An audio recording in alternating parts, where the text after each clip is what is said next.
Nunca fui mucho de contar mi vida a nadie, pero hay cosas que, cuando suceden, se quedan atragantadas en la garganta de tal manera que o las dices o explotas por dentro.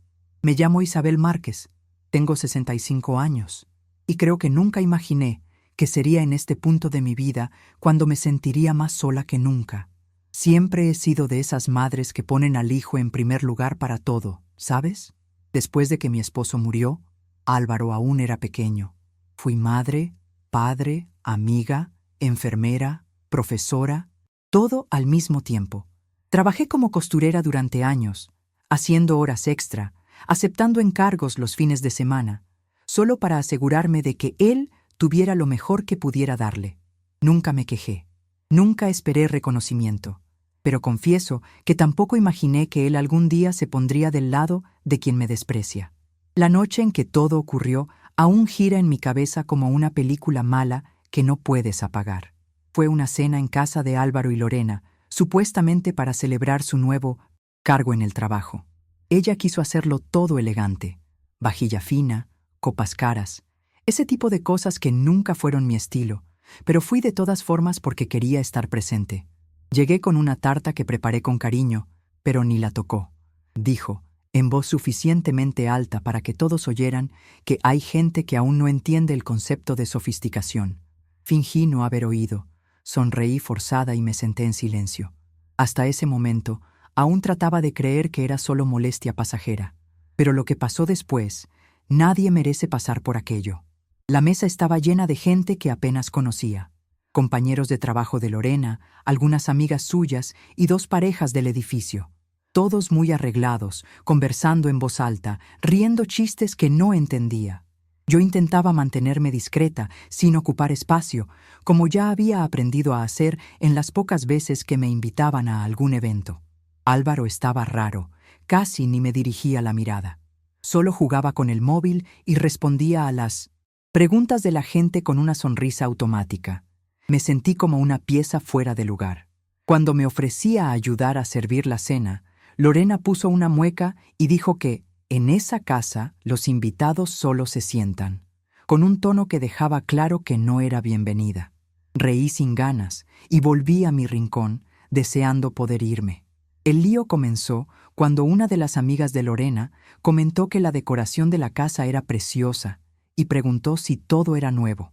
Lorena, con ese estilo pasivo-agresivo que solo ella sabe tener, contestó, «Gracias a Dios, todo nuevo, ¿no?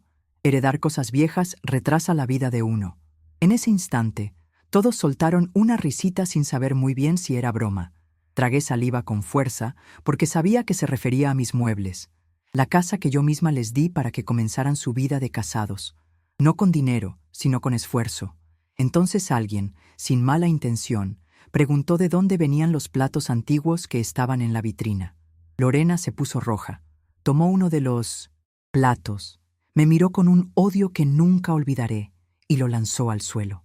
El estruendo del plato, al estrellarse, aún resuena en mis oídos. Al principio, nadie entendía lo que estaba pasando. Se hizo un silencio incómodo y todos me miraban, esperando mi reacción, como si yo hubiera hecho algo mal. Lorena giró con los ojos muy abiertos y empezó a gritar, diciendo que yo invadía sus vidas, que era una vieja manipuladora y que siempre intentaba controlarlo todo. Ni siquiera pude reaccionar. Me quedé allí, parada, mirando el suelo lleno de fragmentos y sintiendo mi rostro arder de vergüenza. Y Álvaro, sentado, inmóvil, con la mirada baja, sin decir una palabra. Ni un intento de defenderme. Nada. Fue como si no estuviera allí. Como si yo realmente fuera la intrusa en esa casa que una vez fue mía. La humillación fue tal que tuve que apoyarme en la silla para no caer. Lorena seguía gritando, cada vez más fuera de sí, diciendo que yo debía desaparecer de sus vidas de una vez por todas, que aquella casa no era lugar para dramas de vieja necesitada. Eso dolió más que cualquier bofetada, y lo peor fue ver que los demás invitados, aunque incómodos, no hicieron nada. Algunos incluso apartaron la mirada, como si quisieran desvanecerse. Era obvio que nadie sabía qué decir. Entonces tomé mi bolso, que estaba en un rincón, y me fui sin pronunciar palabra. Mis pies temblaban, y mi garganta ardía de tanto contener el llanto. Ni siquiera recuerdo bien cómo llegué a casa. Solo sé que, cuando cerré la puerta tras de mí, el silencio me aplastó de una manera que nunca había sentido. Pasé la noche entera despierta, sentada al borde de la cama, mirando al vacío. La casa estaba oscura, en silencio, y yo me sentía como un fantasma dentro de ella. Me preguntaba en qué había fallado. ¿Habré sido una madre asfixiante? ¿Habrá cosas que no vi aunque estaban delante de mis narices? Pero, en el fondo, sabía que no era eso. Yo me había entregado por completo, hecho todo sola, con amor, sacrificio y presencia. Y al final, parecía que nada de eso tenía valor. Lo que más me dolía era la mirada de Álvaro, o mejor dicho, la ausencia de cualquier reacción. ¿Cómo alguien a quien crié con tanto esmero podía volverse tan ajeno a mi dolor? Eso me destrozaba por dentro. Al día siguiente, ni siquiera pude levantarme bien. El cuerpo me dolía como si me hubieran golpeado. Cada movimiento era doloroso, como si la humillación de la noche anterior hubiera dejado marcas físicas. Me obligué a ducharme y a preparar un café, pero todo sabía a nada, carecía de sentido. Cogí el móvil varias veces, pensando en llamarlo, pedirle una explicación, una palabra, cualquier cosa, pero desistía antes de marcar. Algo en mí decía que si él quisiera hablar conmigo, ya lo habría hecho. Ese domingo, por primera vez en mucho tiempo, sentí que no tenía a nadie. Me dieron ganas de desaparecer, de borrar todo, pero al mismo tiempo, algo en mi interior se negaba a aceptar ese final. El lunes, desperté más temprano de 1900, lo habitual, sin saber bien por qué. Supongo que era esa inquietud que uno siente cuando algo en tu interior se niega a aceptar pasivamente el dolor. Fui a la cocina, preparé un café fuerte, me senté en la mesa y encaré la pared durante un buen rato. Entonces miré la ventana del desván, polvorienta, medio olvidada, y sentí un impulso extraño de subir allí. Hacía años que no tocaba ese espacio. Era donde guardaba cosas antiguas, cajas con fotos, papeles, libros de mi esposo, juguetes de Álvaro de mi amacientas, su infancia. Saqué la llave del fondo del cajón y subí. Subí las escaleras con un peso en el pecho, como si me dispusiera a escarbar en mi propio pasado. Cuando abrí la puerta y el olor a humedad me golpeó, también llegó una avalancha de recuerdos. Era como si cada rincón de aquel desván guardara un trozo de mi historia. Empecé a revolver las cajas sin mucha dirección, sacando papeles antiguos, ropita de bebé, cartas que mi esposo me escribía antes de enfermar. Fue entonces que, en el fondo de mi 95, una caja descolorida, encontré una carpeta azul. Dentro hallé documentos que casi ni recordaba, escrituras del terreno, la escritura de la casa, papeles del registro civil. Mi corazón latía con fuerza. Lo leí todo con calma, tratando de entender, hasta que cayó la ficha. La casa donde vivían Álvaro y Lorena seguía a mi nombre. Nunca la transferí oficialmente, solo la cedí verbalmente en su boda, como la madre ingenua que creía que el amor bastaba. Me quedé un buen rato allí parada, sosteniendo esos papeles, sintiendo una mezcla de sorpresa, rabia y alivio. Era como si, por primera vez en años, tuviera un pequeño arma contra todo lo que había tragado en silencio. Recordé cuando di la casa como regalo. Fue en una conversación rápida, llena de emoción, el día de su boda. Estaba tan feliz de ver a Álvaro formando una familia que ni pensé en la burocracia ni en proteger lo que era mío. Ahora, con aquellos documentos en mis manos, me di cuenta de lo ingenua que fui. Pero también sentí que, tal vez, aún tenía una oportunidad de recuperar mi voz. Por primera vez en mucho tiempo, me sentí de pie otra vez, aunque aún temblara por dentro. Bajé del desván y dejé la carpeta sobre la mesa de la sala. Me senté frente a ella como quien se mira en un espejo. Pasé el resto de la mañana allí, recordando todo, las miradas atravesadas de Lorena, las veces que me excluía de las reuniones del colegio de mis nietos, las bromas veladas sobre mi mente confusa. Poco a poco, conecté los puntos. Ella llevaba tiempo minando mi presencia, moldeando a Álvaro con paciencia y veneno, y yo, ciega por el amor de madre, lo permití. Me quedé allí hasta que empezó a caer la tarde, con la luz del sol dando de lado en la mesa, iluminando los papeles. Fue entonces cuando decidí. Iba a reaccionar, pero esta vez no con gritos ni discusiones, con firmeza, con pruebas, con dignidad. A la mañana siguiente fui a la papelería de la esquina y compré un sobre bonito, de esos firmes que no se doblan fácil. También compré papel membretado, que nunca había usado en la vida, pero ese día quise darle un tono diferente. Volví a casa y empecé a escribir. No fue una carta llena de odio ni de rencor. Fue una carta directa, clara, sin margen de duda. Escribí todo lo que necesitaba decir, sin rodeos. Hablé sobre la casa, sobre los documentos, sobre lo que pasó esa noche. Dejé claro que, si el respeto no volvía, iniciaría un proceso de desahucio. Sin gritos, sin alzar la voz, solo con papel y verdad. Anexé copias de la escritura, tomé fotos de los documentos con el móvil e imprimí también. Pero lo que realmente cambió todo fue lo que sucedió esa misma tarde. Yo estaba fuera de casa, barriendo la acera, cuando Mónica, mi vecina de la puerta de al lado, me llamó con su timidez habitual. «Doña Isabel, ¿puedo decirle algo? Hace tiempo que lo llevo guardado». Fui hasta la reja, y ella me contó que, hace unas semanas, había visto a Lorena en un restaurante del centro con otro hombre.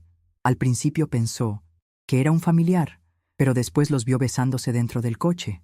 Se sonrojó visiblemente, pero yo le agradecí. Le pedí que no le contara a nadie más y regresé adentro como si llevara una bomba en las manos. Respiré hondo y comprendí que, además de todo, había traición. Esa noche dormí con la cabeza hirviendo, pero diferente a los días anteriores, no era por dolor. Era una mezcla de indignación y fuerza. Sabía lo que había visto, lo que había vivido, y ahora tenía pruebas. No solo de la casa, sino de toda la farsa. A la mañana siguiente, fui a un locutorio en el barrio vecino. Pedí ayuda al joven de allí e imprimí las fotos de Lorena con el otro hombre.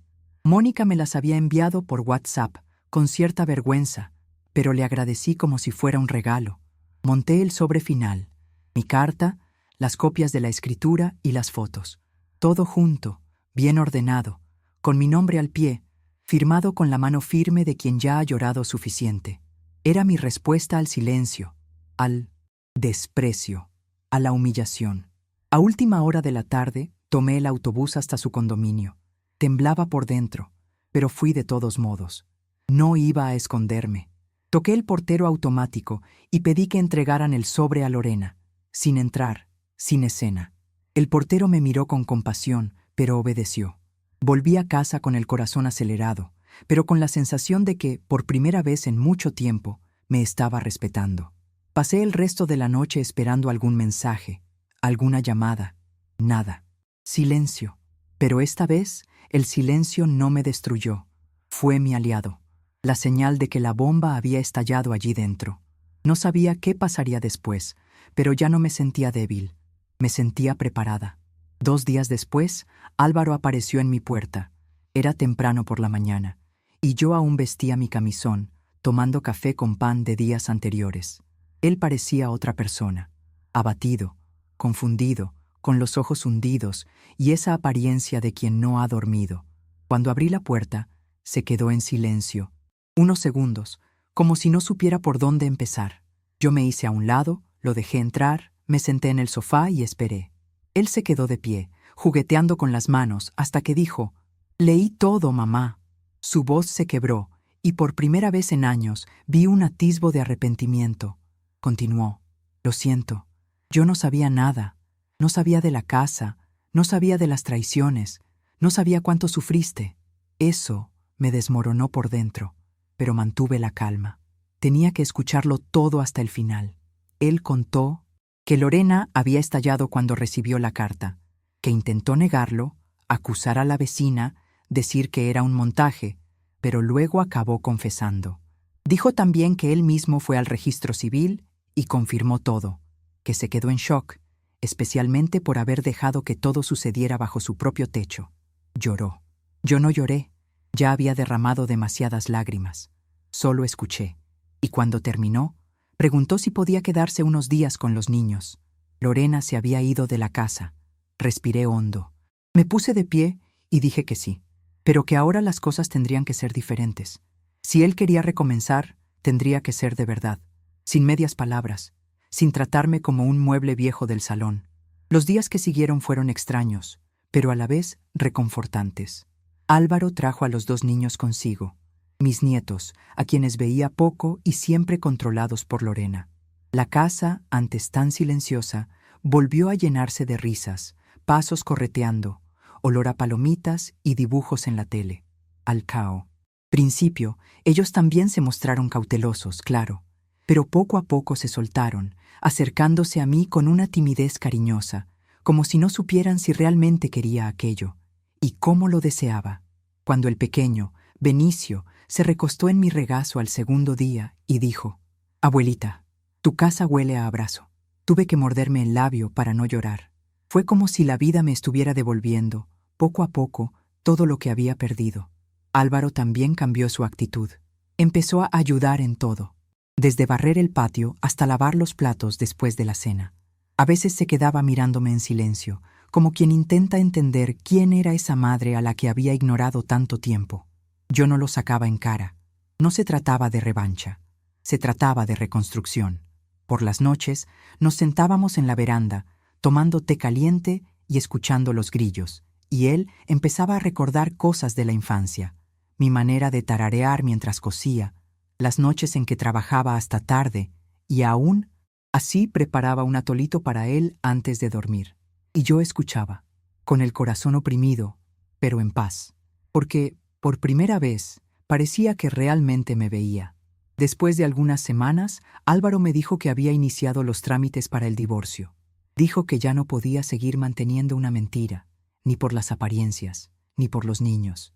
También contó que buscaría ayuda, porque ahora entendía cuánto había sido manipulado, cuánto se había alejado de quien más lo amaba. Escuché todo con calma, sin interrumpir. Fue extraño oírle decir eso, tras tantos años tragando desprecio. Pero yo no estaba ahí para reproches. Quería seguir adelante, no cavar en viejas rencillas.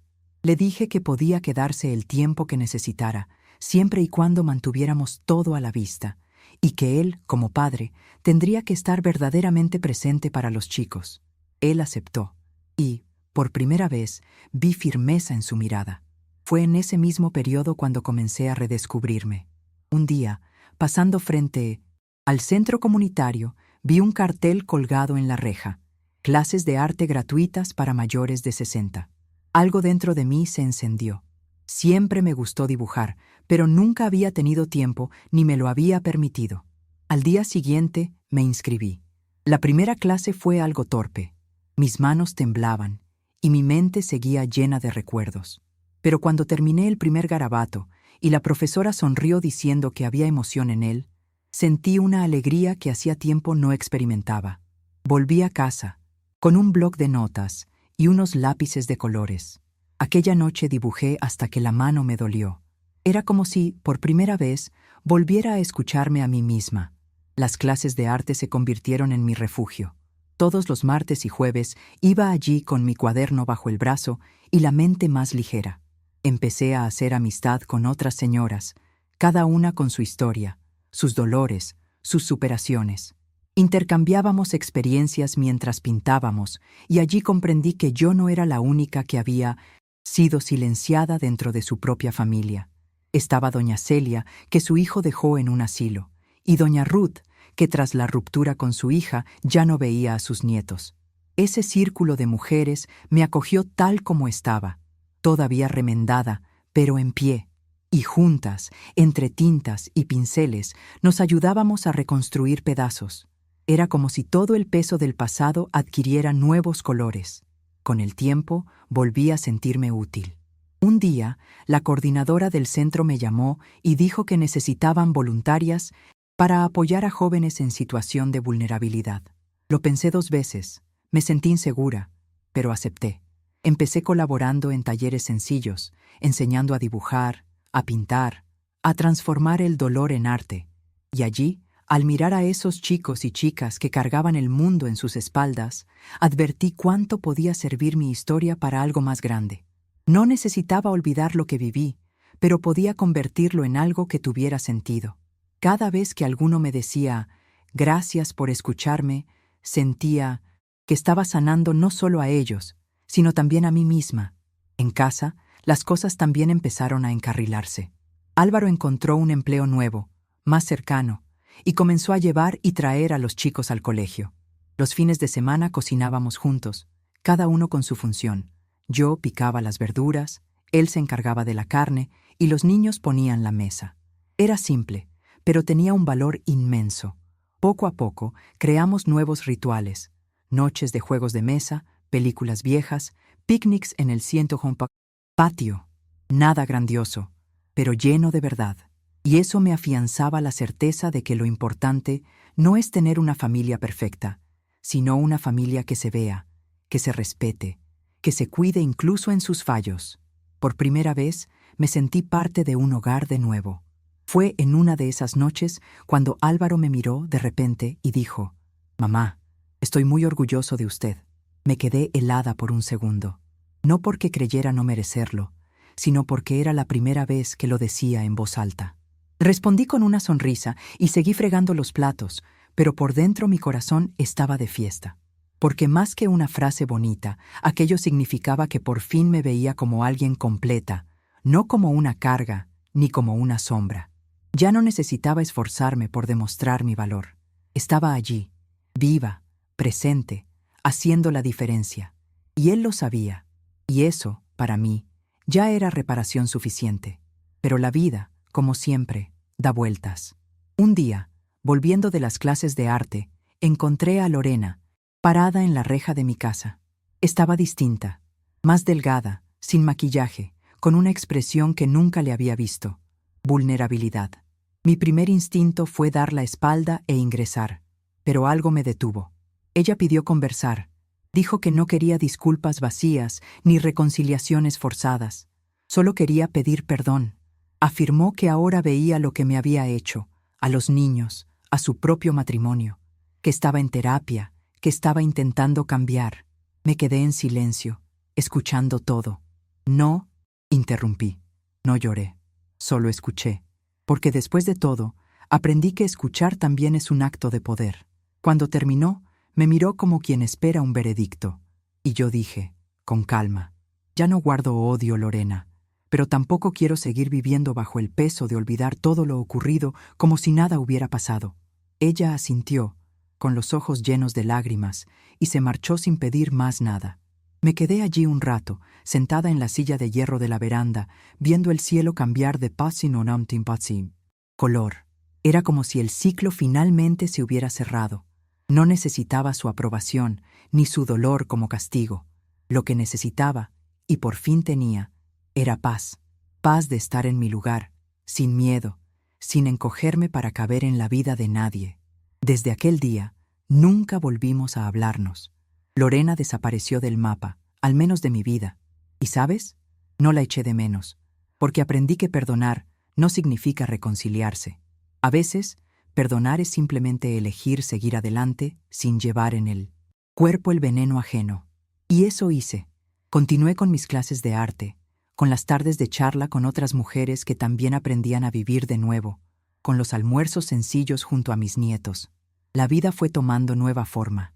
Ya no se trataba de lo que había perdido, sino de lo que estaba construyendo de ahora en adelante. Y cada vez que alguien me preguntaba cómo conseguí levantarme, respondía lo mismo. Fue cuando dejé de esperar que alguien viniera a rescatarme. No fue fácil, ni rápido. Aún tenía días en que me despertaba con el corazón oprimido, recordando el plato roto, la mirada vacía de mi hijo, las palabras crueles. Pero esos días fueron haciéndose más escasos. Y cuando llegaban, me permitía sentir. Ya no huía del dolor, pero tampoco me hundía en él. Era como mirar una cicatriz. Recuerdas cómo fue la herida, pero sabes que sanó. Los niños crecieron más libres, más cariñosos. Álvaro se volvió un hombre más presente, más atento. Y yo me convertí en la mujer que debías haber sido hace tiempo, si no me hubieran enseñado a tragar todo en silencio. Hoy hablo, hoy me escucho. Fue en una tarde lluviosa, de esas en que todo parece más lento. que recibí una invitación de la coordinadora del centro comunitario. Quería que contara mi historia en un encuentro con otras mujeres de la tercera edad. Al principio, dudé. Hablar en público nunca fue mi fuerte, y exponer lo que pasé aún me revolvía el estómago. Pero acepté. No por vanidad, sino porque si mi historia podía ayudar a alguien, entonces ya tenía sentido. El día del encuentro me senté frente a unas 30 mujeres, muchas con la mirada atenta, otras con los brazos cruzados, escépticas, y empecé a hablar, con la voz temblorosa al inicio, pero firme al final. Conté la traición, el desprecio, el dolor, pero también la vuelta de tuerca, la fuerza que encontré en mí misma. Cuando terminé, hubo un silencio que dice más que un aplauso. Una señora se acercó y me tomó la mano con fuerza. Dijo que, tras escucharme, tendría el valor de marcharse de su casa esa misma noche. Otra afirmó que nunca había pensado en sí misma como alguien que aún podía recomenzar. Y entonces comprendí. Lo que me hicieron vivir fue cruel, sí, pero lo que hice con eso, después, eso fue mío. Convertí mi dolor en algo que no solo me sanó a mí, sino que abrió puertas para que otras mujeres también sanaran. Y eso, para mí, fue la mayor victoria, porque ya no quería vivir como quien sobrevive ocultándose, quería vivir como quien elige. Con el tiempo, ese encuentro se volvió algo mayor. Creamos un grupo fijo, y cada semana nos reuníamos para conversar, pintar, contar historias, a veces solo para llorar y escuchar. Descubrí que tenía mucho más para ofrecer de lo que imaginaba. Empecé a escribir pequeños textos, relatos, reflexiones sencillas sobre lo vivido, y la coordinadora los pegaba en el mural del centro. Un día, una joven que participaba en los talleres con los adolescentes me preguntó cómo lograba seguir adelante tras todo. Respondí sinceramente, porque entendí que eso no me iba a definir. Lo viví, pero no soy eso. Ella sonrió y me abrazó, y en ese instante supe que mi dolor ya no era solo dolor, era puente, era camino para que otras también pasaran. En casa, Álvaro y los chicos estaban bien. La vida no era perfecta, pero era auténtica. Seguíamos teniendo diferencias, momentos tensos, pero había diálogo, había respeto. A veces Álvaro se culpaba, decía que se sentía un idiota por permitir que todo sucediera. Yo le decía que lo más importante ya lo estaba haciendo, reparando, siendo presencia, asumiendo sus errores y esforzándose por cambiar. Y eso es más de lo que muchos hijos hacen. Y los niños, esos sí eran mi sol. Me hacían reír con las cosas más tontas, me abrazaban sin motivo, me llamaban para ver un dibujo o jugar dominó. No sabían la mitad de lo que había vivido, pero sabían sentir. Y eso era todo. Eso era lo que realmente importaba. Porque, al final, la mayor reparación no vino de la justicia, ni de la carta, ni de la partida de Lorena. Vino de ahí, de ese amor simple, verdadero, que no exige nada más que presencia y afecto. Fue por eso que resistí. Fue eso lo que me mantuvo en pie.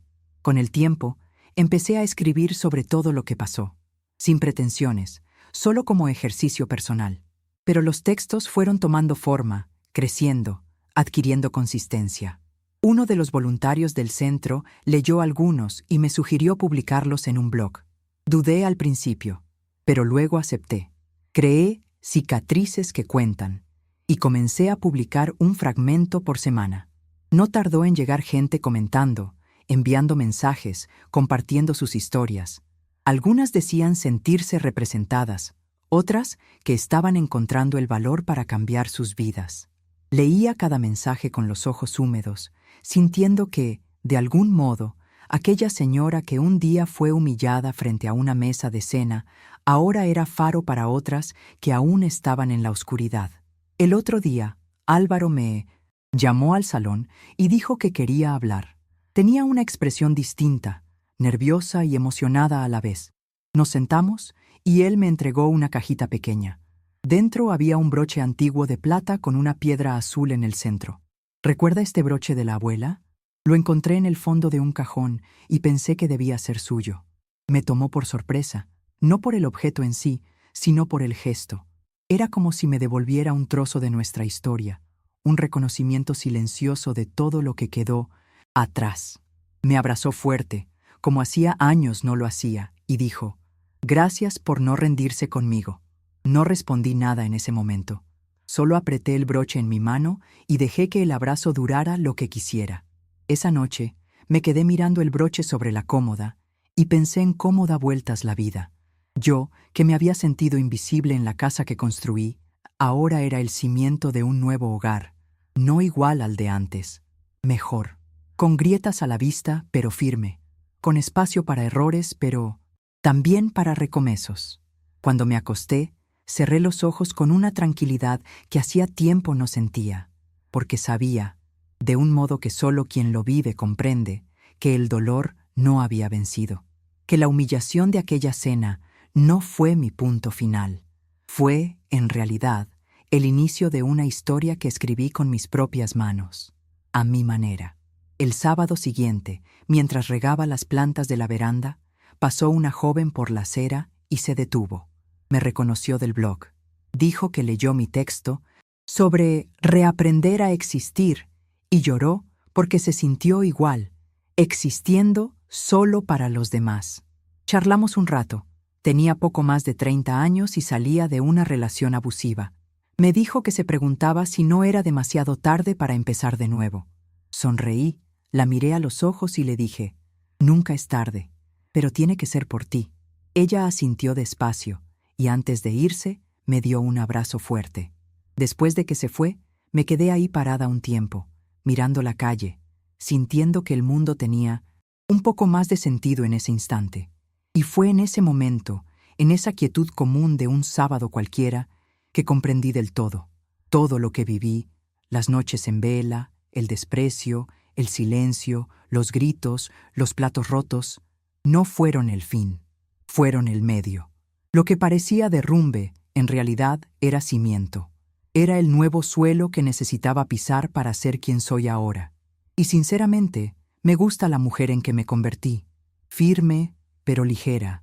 Cansada, pero completa. Marcada, pero sin miedo.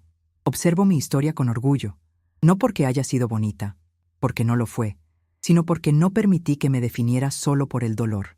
Fui más allá. Hoy, cuando camino por las calles del barrio, la gente me saluda con respeto. Algunos me llaman Doña Isabel del blog. Otros simplemente sonríen con esa mirada de quien reconoce a alguien que superó algo grande. Y yo sigo adelante. Continúo con mis clases, ayudo en el centro, cuido de mis nietos, escribo cuando me nace. No busco escenario ni medallas. Solo quiero vivir con verdad, estar donde me quieren, y nunca más permitir que alguien me convenza de que mi lugar está en un rincón, en silencio, porque aprendí, con cada lágrima y cada acto de resistencia, que la dignidad no se negocia, y que el verdadero amor no exige que uno se anule para caber en él. Mi historia empezó con una humillación, con un plato roto en el suelo y un silencio cruel en la mesa. Pero no terminó allí. Se convirtió en carta, en coraje, en reconstrucción. Se transformó en arte, abrazos, puentes. Y hoy, si alguien me preguntara qué cambió mi vida, diría, fue ese instante en que decidí levantarme del suelo y no aceptar menos de lo que merezco. Fue cuando dejé de pedir permiso para existir. Y eso, nadie me lo quita jamás.